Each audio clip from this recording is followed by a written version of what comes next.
Hello Taurus, Sun, Moon, Rising, and Venus signs. Kamusta kayo? Sana po nasa mabuti kayong kalagayan. Welcome back po sa Star Tarot. Kung bago kayo dito, welcome din kayo. Thank you sa inyong support. I truly appreciate it. God bless you all. Tignan natin ang mga messages ninyo for today. Pauna mensahe, for the week, no? Taurus, pauna mensahe po ninyo ay New Moon in Sagittarius.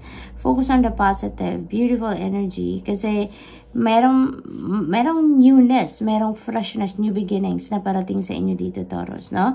Napakaganda. Kaya naman, inaanyayahan kayo dito na mag-focus lang kayo sa kung ano ang positibo. Nang sa gayon, positibong pangyayari, positibong sitwasyon lang din ang maa-attract ninyo towards you, no? Taurus, what else?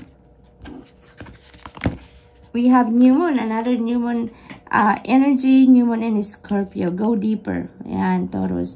Do not rely on whatever is just on the surface. No, wag lang kayong mag-rely sa kung ano lang ang nasa surface na nakikita ninyo, no? Because most of the time, no, there is something, mas mahalaga pang mga impormasyon or anything na madidiscover ninyo beneath the surface. Kaya wag kayong mag-settle down lang sa kung ano lang ang inyong nakikita, no?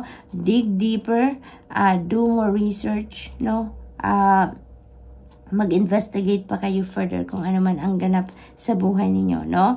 Yung ganon. So, what else for Taurus? We have full moon in Aries. Cool your emotions. Ayan, Taurus.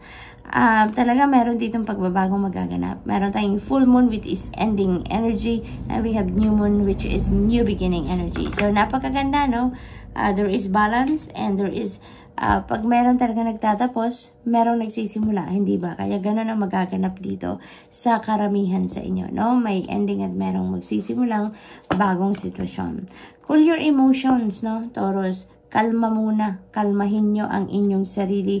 Because if you are going to focus on that strong emotion, no? Maaring galit yan, maaring hatred yan, frustration, mga ganon, no? If you're going to focus on that, ay nako, baka mag-magnify pa yan. Mas lalong lumala pa ang galit ninyo, ang init ng ulo, yung tension, no? Whatever it is, no? Kaya, kalma, step back a little from what is causing you stress dyan sa sitwasyon na yan.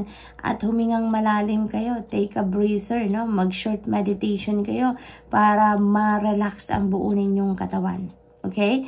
Kalmahin ninyo ang sarili. Because kapag very strong ang emotion na nararamdaman ninyo, tulad ng siguro galit yan. Kasi parang napapick up ko dito, parang may outburst, no?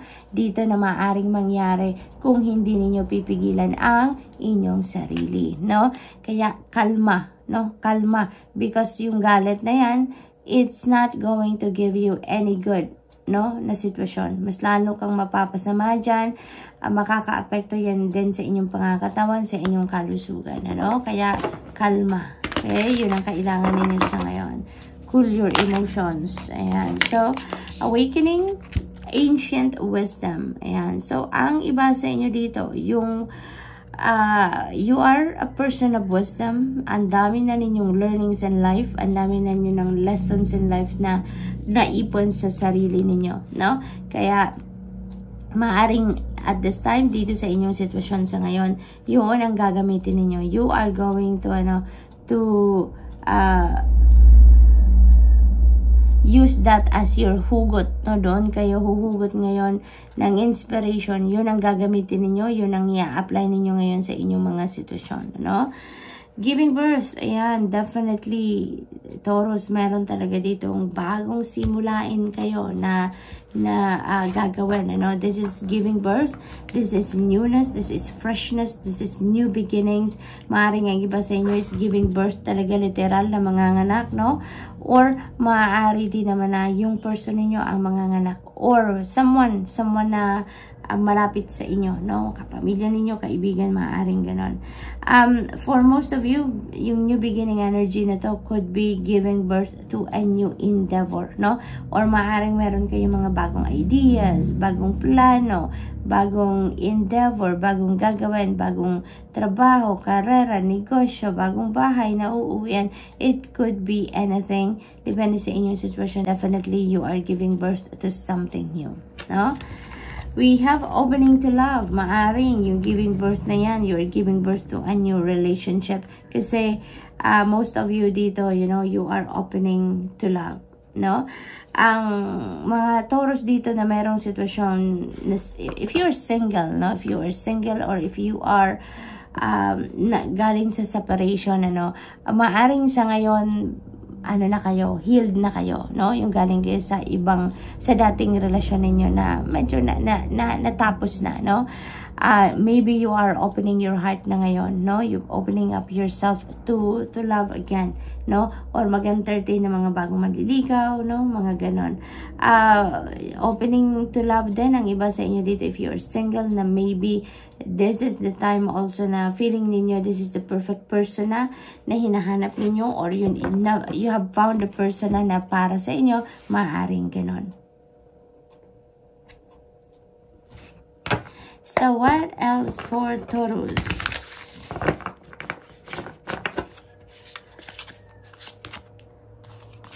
We have the Lover's energy. Ayan. So, meron tayong opening to love. Meron tayong Lover's energy. So, definitely, ang iba sa inyo is going to enter a new love and romantic relationship.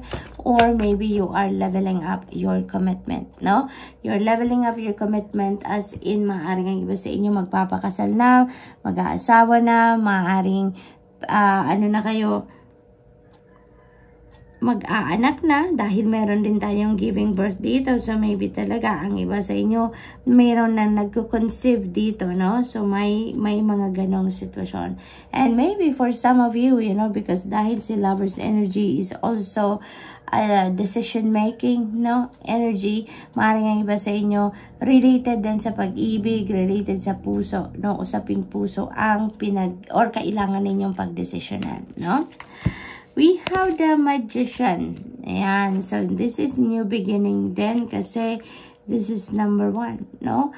May mga bagay siguro kayo dito na gagawin na sa ngayon, which is nung nakaraan, you've been maybe procrastinating about this. Maybe nung nakaraan, iniisip ninyo, may plano kayo, pero hindi kayo nagte-take action. But now, no, you may be getting on your feet and you're going to spread your wings and fly high. So that is really, really beautiful. Kasi maaaring magdedesisyon kayo ngayon na sisimulan nyo ng gawin kung ano man yung plano ninyo. Magsisimula na kayong gawin kung ano man yung matagal na ninyong gustong gawin, no? So good luck to that, Taurus. What else? We have 2 of emotions. Ayan, this is partnership talaga. So, parang love reading na ito, no, Taurus? Hindi natin sinasadya kung ano lang kasi yung lumalabas na mga energies. Yun lang ang sinasabi natin, no? Kung anong mga mensahe na dumadating, yun ang nare-relay natin. So, ngayon, meron din tayong 2 of emotions. So, this is partnership. So, definitely, dahil meron tayong Lover's energy, we have tayong opening to love energy. So, definitely, ang karamihan sa inyo dito, Taurus, is focusing on your relationships. Focusing on building a new relationship or enhancing or nurturing and cultivating your existing relationships, no? So, yun ang ganap dito for some of you. It's falling in love talaga, no? Ang iba sa inyo, this is the time for falling in love, no? For others of you naman, walang ganong sitwasyon, walang usaping puso, walang ganong sitwasyon na related sa relationship. This could be a relationship naman pagdating sa pakikipagkaibigan. Maaaring meron din kayong makikilala dito na bagong tao na, alam mo yun, magiging click agad kayo, no? Nagkakilala pa lang kayo, nakapag-share kayo ng mga bagay-bagay about yourselves, and, you know, click agad kayo. Mapapansin ninyong in sync kayo, nagkakaintindihan talaga kayo, feeling ninyo matagal na kayo magkakilala, yung gano'n, ano? Yung click na click talaga, swak na swak kayo sa bawat isa. So, maaari din na business partnership ito, na mabubuo between you and another person, ano?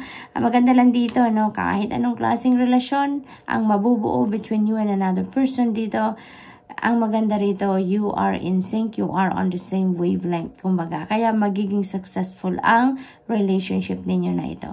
So, good luck, Taurus, and that's all I have for you for the week. Thank you for watching. Love and light. Namaste.